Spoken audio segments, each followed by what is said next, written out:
Nous sommes sur le 9e jour du mois d'août 2019. Chers téléspectateurs, mesdames et messieurs, bonjour et bienvenue sur cette plateforme de la télévision Naissance. C'est le journal en langue française. Voici tout de suite les titres. Le ministre de la Santé met en cause les alertes des différentes organisations sur l'épidémie de la malaria au Burundi.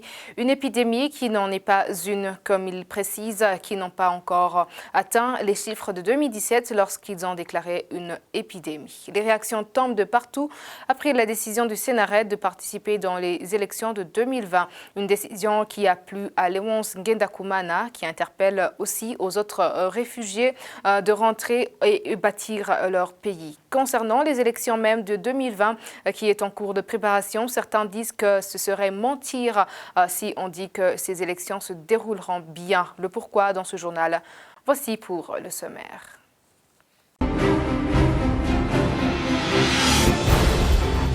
Encore une fois, bienvenue. Commençons sur cette brève en rapport avec la sécurité. 4 jeunes de la commune Mugamba de la province Bururi ont été appréhendés dans la nuit du mercredi.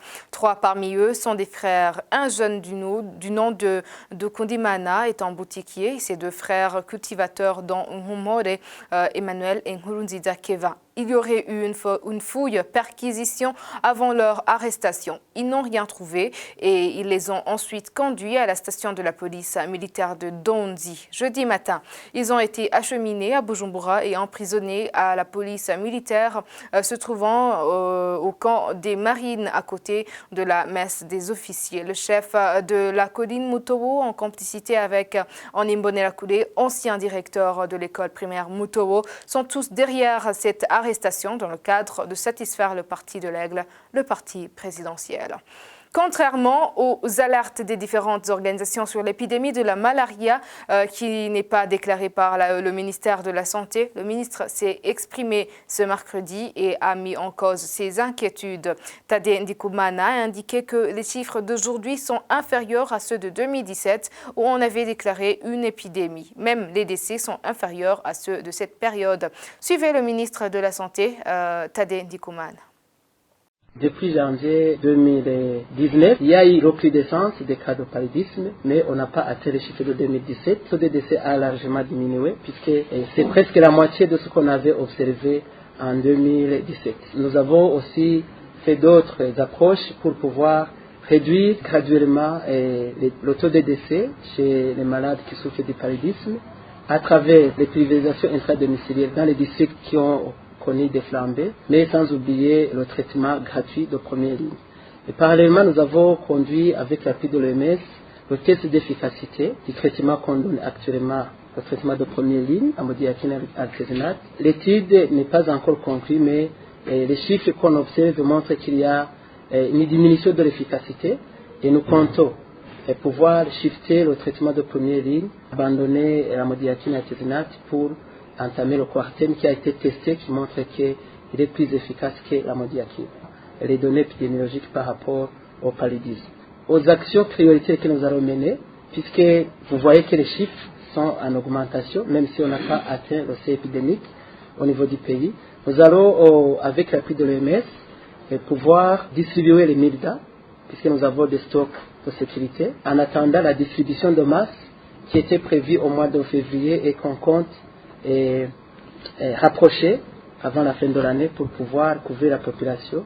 Mais aussi, on va dans les districts avec une flambée avérée commencer le traitement à base de quartaine. D'ici 2020, on aura changé le traitement, le protocole, mettre le traitement à base de quartaine qui est même appliqué dans les pays de la sous-région. L'Organisation mondiale de la santé, de son côté, compte au moins plus de 5 millions de paludisme avec près de 2000 de décès, tandis que le ministre Tade Ndikumana compte plus de 4 millions de cas de paludisme. Poursuivant ce journal dans la page politique, il se réjouit de la décision de politiciens qui sont en exil souhaitant de se rapatrier. C'est l'avis de Léonce Ngendakumana, le vice-président du parti Frodéou. Selon lui, il serait mieux si tous les réfugiés rentrent pour qu'ils puissent aider à réhabiliter le pays. Quant au gouvernement, il est demandé à mettre un climat politique stable et à garantir la sécurité pour que tout cela puisse être stable. Pour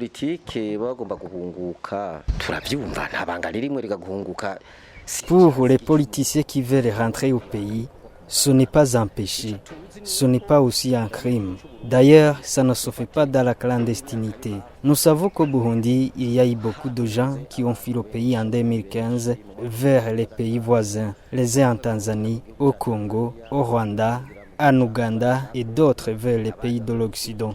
Ces gens souhaitent se rapatrier pour réhabiliter le pays avec ceux qui sont restés là-bas. Réhabiliter le pays en matière politique, en relations extérieures, en sécurité, en justice, en économie, en éducation et dans tous les côtés de la vie du pays. Notre pays se trouve sur un point mort. Il nécessite vraiment une force burundaise de la part de ceux qui se trouvent à l'intérieur et ceux de l'extérieur. Nous avons entendu parler que parmi les réfugiés qui se trouvent à l'extérieur, il y en a ceux qui veulent rentrer, mais les mandats internationaux dont ils ont est un défi pour eux.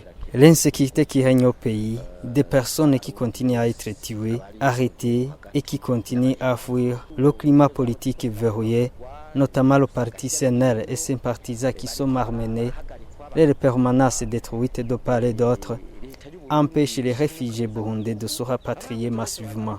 Il faut que le gouvernement stabilise le pays pour que tous les réfugiés rentrent dans leurs familles afin de reconstruire la nation.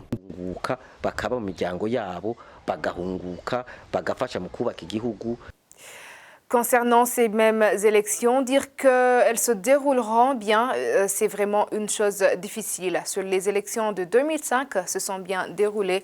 Pour les autres, il y avait quelques problèmes politiques. La démocratie est une chose difficile à instaurer dans la population. Il faut d'abord que cette dernière le comprenne. Ce sont les propos du docteur Alphonse Rugambarara. Cela m'étonnerait beaucoup que nous ayons une période d'élection avec des élections apaisées ou autres. Cela m'étonnerait beaucoup. Les signes avant-coureurs, on les voit.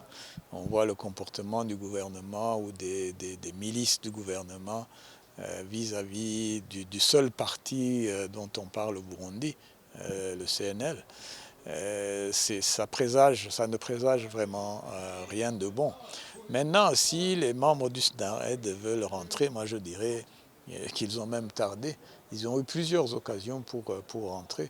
Qu'est-ce qu'ils attendaient?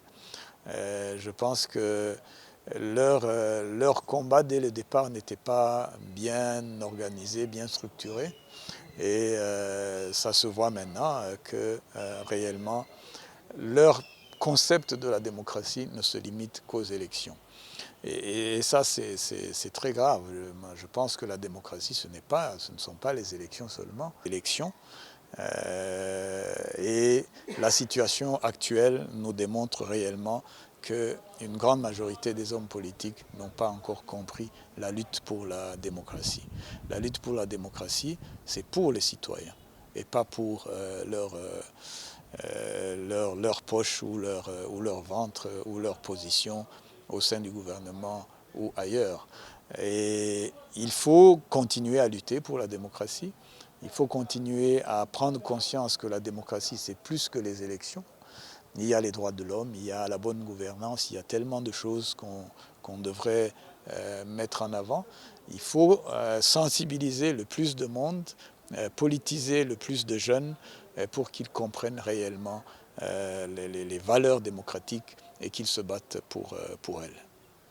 À maintenant, page agriculture. Les Burundais sont appelés de comprendre que l'ancienne propriété de Lugofalm a été retirée dans les mains d'une seule personne pour qu'elle soit utile pour tous les Burundais. C'est l'annonce de Deogide Rurema, ministre de l'Agriculture et de l'Élevage, ce jeudi dans la province de Cibitoke. Selon lui, ils ne veulent pas cette association de Lugofalm parce que ce ne serait autre chose que de soutenir quelques groupes de gens. Suivez.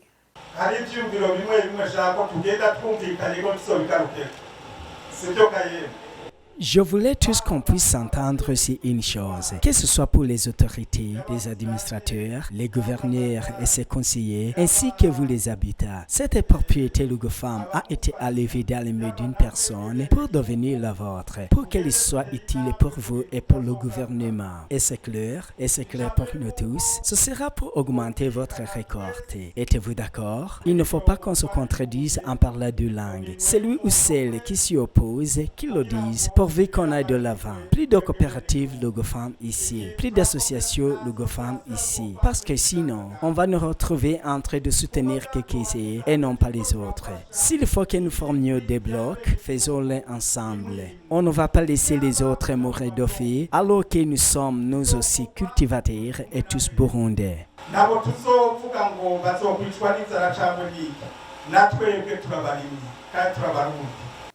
Relancement d'un projet d'appui à la lutte contre la malnutrition, un projet qui va aider 17 000 familles pendant 11 mois en province de Kirundo pour spécialement les femmes enceintes et les enfants de moins de 5 ans. Ce projet a été lancé par Nzori Ronghangudze Jean-Baptiste, secrétaire permanent dans le ministère de la Santé publique en collaboration avec le Programme alimentaire mondial PAM en sigle ainsi que le Japon. Suivez Nzori Ronghangudze Jean-Baptiste. Pour la lutte contre la malnutrition, c'est le Programme alimentaire mondial qui appuie dans ses activités, mais avec le financement de la République du Japon. C'est le relancement, c'est un projet qui était là, mais qui avait été arrêté à un certain moment, qui avait des financements insuffisants, mais maintenant, la République du Japon a promis, vous voyez que nous sommes ici avec son Excellence l'ambassadeur du Japon, qui a accepté d'appuyer via le Programme alimentaire mondial pour que ce projet puisse continuer. Le projet de lutte contre la malnutrition, surtout chez les femmes enceintes et les enfants de moins de 5 ans. Ce projet le relancement de ce projet, c'est au niveau surtout de la province de Kirundo. Cette province a été identifiée comme la province qui est beaucoup menacée par ces problèmes de malnutrition et d'insécurité alimentaire, mais c'est un projet qui va continuer et qui pourra aussi s'étendre au niveau des autres provinces. C'est par ici que prend fin ce journal. Merci de nous avoir suivis. À la prochaine édition.